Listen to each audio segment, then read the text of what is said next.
Personal na dumalo si Pastor Apollo Kibuloy para sa pagdinig sa petisyon niya para makapagpiyansa.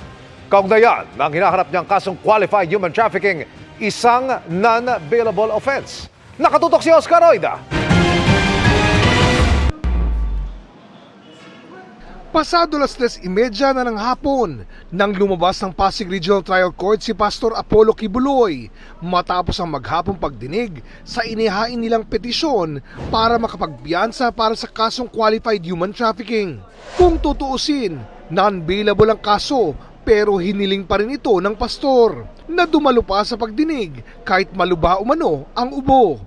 At around 10 o'clock in the evening last night, I was about to file a motion that he be excused from personally appearing today. Pumunta talaga siya dito sa korte para ipakita na wala siyang kasalanan.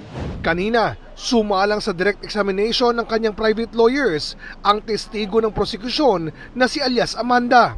Sa darating na Huwebes, i-cross-examine naman siya ng mga abogado ng depensa. Very ready kasi pag nagsasabi ka naman ng totoo, handang-handa ka naman kasi wala kang kailangang i-twist sa mga sasabihin mo. Para sa GMA Integrated News, Oscar Oida, nakatutok, 24 oras.